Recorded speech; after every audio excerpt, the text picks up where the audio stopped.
Hey guys, in this video I'm going to talk to you about what actual recruitment is, just to explain the process, make sure you've got a full understanding of it, because there have been people that I've helped in the past who didn't really understand the job.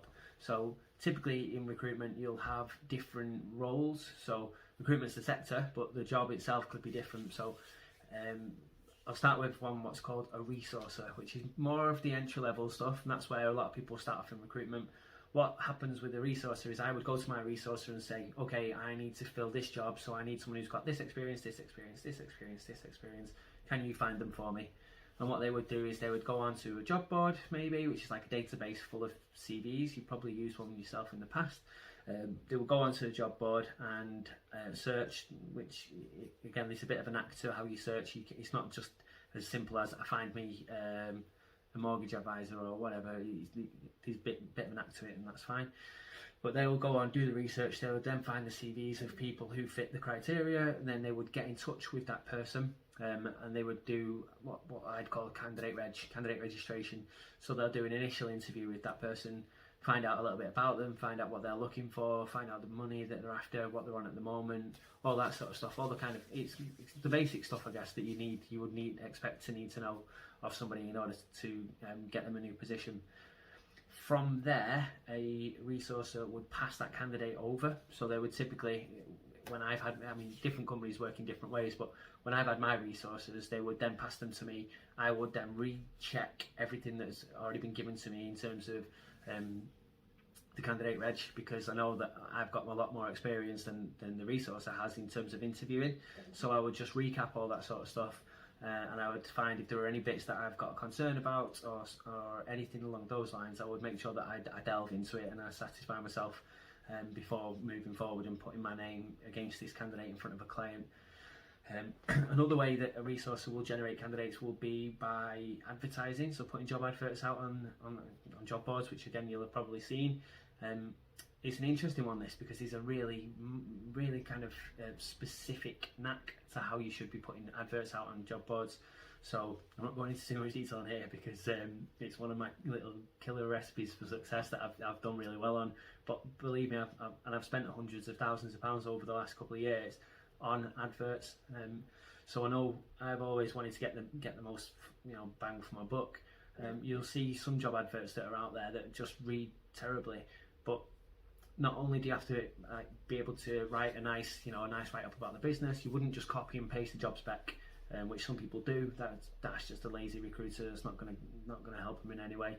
But also there's a specific way of writing it in terms of the structure of your advert and the keywords that you use in your advert that will make your advert come to the top of the search results, and that's really important. So it's another way that you resourcer, or if you're doing the full 360, another way you'll generate candidates will be through advertising. And there's tons of different sites as well, and there's tons of different ways of doing it, and none of them work exactly the same way, which is frustrating. But I will talk in more depth when we talk about advert writing about how to structure it and how to make sure that you come to the top, because you don't want to be, it's like being on page 2 of Google. It's just no good. So yeah, anyway, they've found the candidate, they've done the initial reg, they pass them over to you. You'll do the screening part of it again, so you'll just recap it. You're going to format the CV. In some businesses, we had a small admin team, so they would format them for me. To be honest, they weren't all consistent, so one of them would do them differently to how someone else would, and that used to really bug me because I like consistency. So I would format them myself. And when I had my first 2 companies, all of them in fact, we used outsourcers. So what we would do is we would email these CVs in like a secure way to another external business, who would then reformat them and send them back to us. They were really good. They were cheap, and they were effective, to be honest with you. So you're either going to have an admin person doing your CV for you, an outsourced person doing your CV for you, or you're doing it yourself. And once you get into the swing of it and you know how to format a CV, it becomes really easy. It doesn't take long at all. To be honest, I do them when I'm sat on the phone talking to the candidates. And what I will do as well, I'll drop my CV out as one of the downloadable documents after this video, just so that you can see what I do. talks a little bit about me. It's my real CV, so please don't go applying for any jobs because I don't want a job. But yeah, you know, it shows you how the format that I use and I have used for years, and it's consistently winning. So, candidate side of it, resources found the candidate, or they've advertised the job, they've got the candidate, they've done the initial screen, you've then followed it up and checked it, you've formatted the CV, you're going to pitch the job at this point, you're going to talk about why it matches and the specifics about the business. So one thing that's important, a job is a job. So if you're a bricklayer in one company and you're a bricklayer in the other company, that's not what's going to make you move jobs. You might move because the boss was a bit of an idiot in the last place, or because this company gives you better benefits or better pays. So you've got to be mindful of, I don't really pitch a job, I pitch a company. And I think that's quite a big deal, and a lot of people don't necessarily think about that, because look, if you're doing the bricklayer job, let's use that as a scenario, if you're doing that job somewhere else, you don't need to sell me a bricklayer job because I'm already doing it. What you do need to sell me is what's so good about this business that wants me to do their bricklaying for them. So you'd go into detail on that, you'd make sure that you know your client, you understand about the business. A really big one that people often overlook is culture. Culture counts massively. So you need to understand the culture of the businesses that you're recruiting for, and you want to get a feel off the candidate for the kind of culture they want to work in as well. That's a really big one. It's something that's important, because that's going to, if you can get the culture match right, that's one of the things that's going to either get your candidate to stay in that job once they've started, or get them to, well, not get them to, but make them leave. So talking about culture and that sort of stuff is important after, you know, while you're doing the CV or around that time. Then you're going to get that candidate CV over to the client. I'm going to assume, just for the sake of this video and keeping it a little bit simple, we already know the client that we're dealing with. So we've already got a vacancy, we've already got instruction to work on this vacancy, we know who the hiring manager is, we know who to send the CV to and all that sort of stuff. So you're going to get the CV and send it over to the client, but again, to stand out, you really need your CV reading in a certain way with tangibles, which you'll see when you have a look at my CV. But you need to make sure that as you're sending it over, you do it in the right way. So you're probably going to want to speak to that client as well. It depends on what your relationship is like with them, but you want to, for me, I would get on the phone and I would send the CV straight away. I'd phone them and say, just check your inbox. Oh my God, have a look at what I've just sent you. Let me talk to you about them as well. Because there's stuff that I can talk to them about that's not on the CV.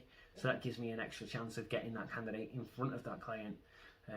It's stuff when I say that as well, what I mean is things like how they come across. So I've done it so many times. I'd get onto a client and I'd say, I've just got off the phone to them. Oh, they were amazing. They were so funny. They were really credible. They were dead well spoken. Whatever it may be, these are things that aren't going to be on the CV, but they're all going to be positive things that are going to help encourage your client to want to spend some of their time with this candidate. So I would get the CV over. I would get on the phone to them. And then, you know, an ideal world, we arrange an interview, or they book them in for an interview. To be honest, when you're sending the CV, you want to be putting the interview request in that email. Right, so what I would say is, please see attached CV for Joe Blogs, put a bit of spiel in it. I would probably put a couple of bullet points, which are the ones off the top of the CV. I would put them in the email when I'm submitting the CV too, because that's going to make it jump out. Like, and you'll get what I mean when you see it off my CV. That would go in the email. It'd make you think, oh, I want to read this. And then at the end, I would say, if possible, this candidate would like to interview on this date or this date at these times, and it's called an alternate clause. So you're giving them options. You're giving them two options as to when the candidate could do. And that speeds up the process of submitting the CV and getting an interview booked. And there is a saying, time kills deals, and it does. So you want to reduce the time as much as you can throughout the whole process. So by submitting the CV with the interview availability, you've just taken another step out of that chain and made it a bit more streamlined. Then, so let's assume you've got your interview booked. You need to spend a fair amount of time doing interview prep with the candidate. So this person, you know, they've only got an hour window, 2 hour window, depends on what the process. Some companies do a couple of stage interviews, it just entirely depends. But for the sake of this example, let's assume it's a 1 hour straight one stage interview. So they've got 1 hour to go in and demonstrate why they are worthy of this company spending thousands and thousands of pounds a year on them, employing them. So they need to nail it. So what you would do, you make sure that all your candidates are fully prepped before they go. And I've got a cheat sheet. I think, I have actually. I'll drop that so you can have a look at it. It's one of the most important things is to prepare for your interview, and you need to go in with questions. You need to go in with knowledge about the business. You need to go in and understand what the role is there and where you fit into it. So an interview prep session with a candidate would probably take between half an hour and an hour. Before we do the interview prep, I would tell them we're going to do an interview prep. This is the stuff that I want you to have ready before we do it. And then I get them to demonstrate certain things to me as almost as if it's in an interview. I would also talk to people about the different questioning techniques that happen in interviews. It's a bit of a long-winded one, so I won't go into it too much on this, but there are different ways of interviewing, different styles, and different questions require different responses, like a specific response tailored to it. It's a good example of that would be when someone says, give me an example of when you have done in that scenario, you would use something called the STAR technique. I'll put something out as well for you, but it talks about everything. So it's situation, some people say situation thought, some people say situation task. So it's situation, task, action, result. So it would be, it's telling the full story from start to finish. So I'm not going to go into it too much on this one, but that's a big part of your role, because if you've done all the work prior and then you've got a candidate in for an interview, this is your last chance to affect whether or not, or one of the last chances, but one of the biggest chances that you can affect whether or not it's going to be a success. So it's important that you're thorough with this, and you make sure you allocate time for it and book it in properly in advance. Don't just do it, while they're on the bus on the way to an interview and they've got 2 minutes to have a chat with you. That's never going to work. So you're going to go through the prep. The same goes with the client. A little bit different. Obviously, you're not going to teach the client about their business, but with the client, you do want to prepare them before the interview, because the markets that you are going to recruit in, or you should recruit in, if I'm honest, are going to be candidate short markets, because that means that what you've got is in demand. Now, if they're in demand, that means they've got choice. So you want to be preparing your client for what this person, you've got to know your candidate, you've dealt with them for a while. You want to prepare them to what matters, what's important to this person, because they're going to need to pitch the business to the applicant. Like, that's going to happen as well. So you prepare both client and candidate. You'll do an interview. Oh, actually, just after that, between that and the next point, you sit there like waiting for the phone to ring. But you'll do an interview debrief when they come out of the interview. So you tell them to phone you as soon as they get out. If during the debrief, it's important to do it straight away for reasons I'll go into on another one. But during a debrief, you're getting all the feedback, you're gathering intel on the business, you're finding out the kind of questions that they've been asked, so you start to build up a bit of a trend for your next interviews further down the line. You're also going to talk to the candidate about how they answered the questions. Is there anything that they've thought of that they didn't say in the interview? Because that happens, let's be honest, your mind can go blank when you're in an interview. So you're going to talk to them about, is there anything that you need me to relay?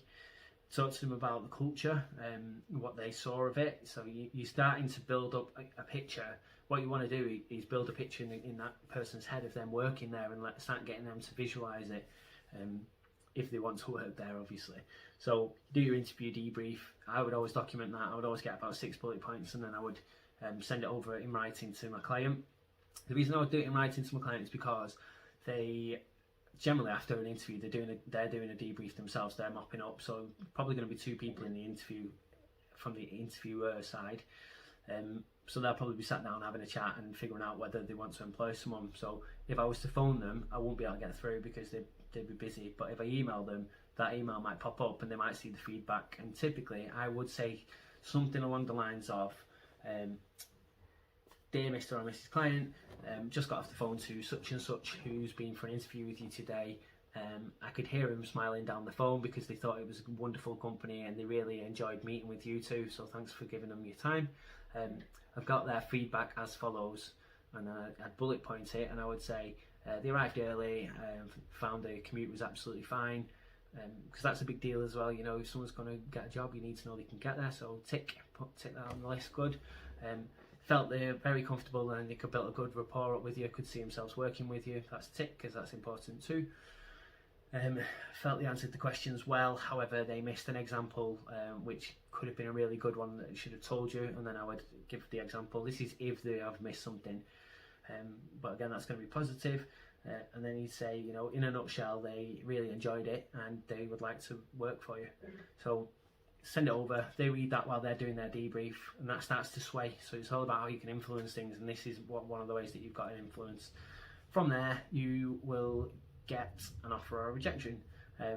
We'll do the negative first. You know, if it's a rejection, you want to get some feedback for that person, you want to share that feedback with the candidate, and just, you know, discuss it. And also it's important for you to get the feedback too, because if you're going to work with a candidate, you need to know what they're like, because if they turn up and, I don't know, light up a blooming cigarette in the middle of an interview, then you're going to think twice about putting them forward for another interview and putting your reputation on the line again for these guys. So it's important to get the feedback. You share that feedback, you have to let the candidate down. That's one of the negative things that we talked about. One of the failures is ghosting. So a lot of people in recruitment will ghost candidates. It's massive, it's rife. And when I say ghost, I just mean they vanish, they just disappear, they don't speak to the candidate again. Candidate didn't get a job, so the recruiters just thought, oh well, I'm not interested in wasting any time with you. That's a typical recruiter. You know, you don't do that, you don't work in that way. You should be giving them the feedback, coaching them as part of our role, as we've already talked about, coaching them, you know, through say they answered the question in the wrong in the wrong format, talk to them about how to do it, that's fine.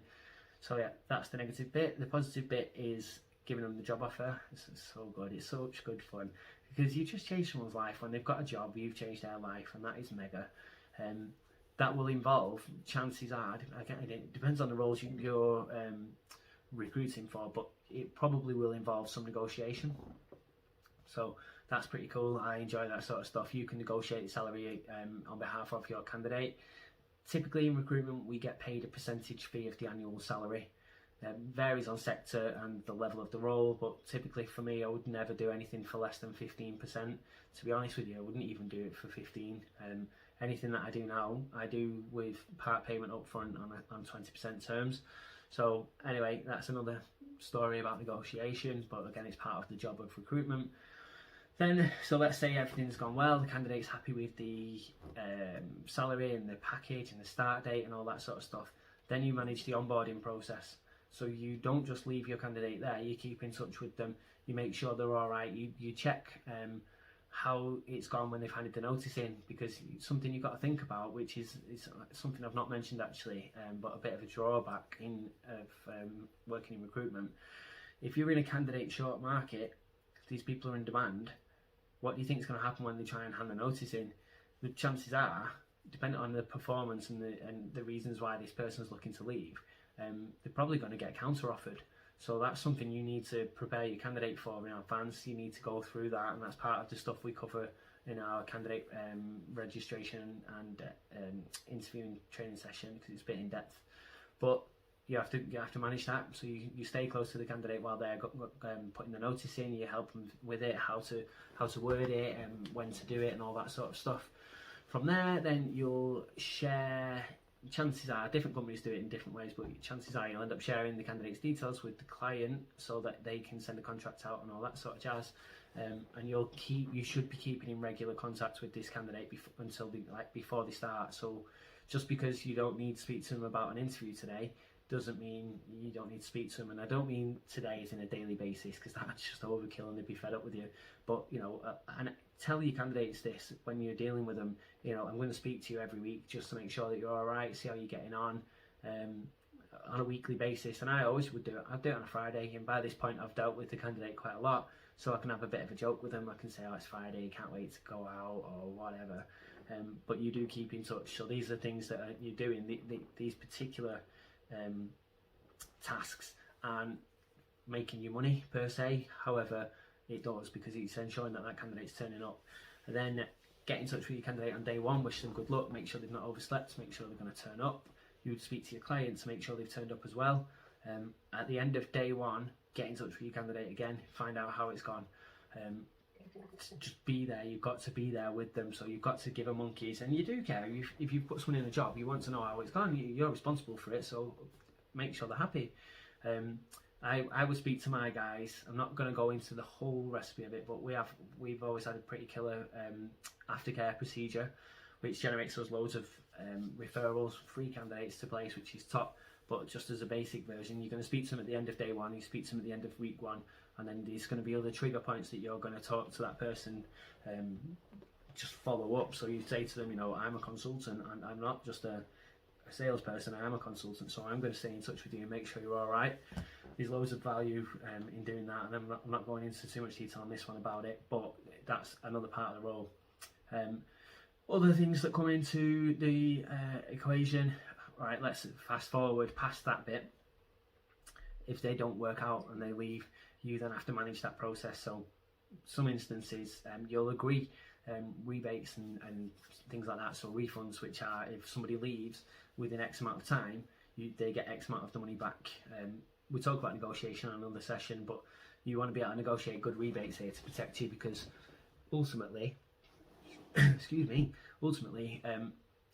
you don't know what it's like in that business. You're not working there, somebody else is. So you want a rebate in place, but one that's not too generous. But either way, that's part of the process, and that's something that will come into the equation, and it'll come into play. You're going to have to deal with rebates, and in that instance you're also going to want to speak to the candidate as well as the client, because you want to check they're all right. You want feedback and things like that. If you're going down the self-employed route, there's a whole host of things we need to talk about along the lines of stuff like getting paid on time and things like that.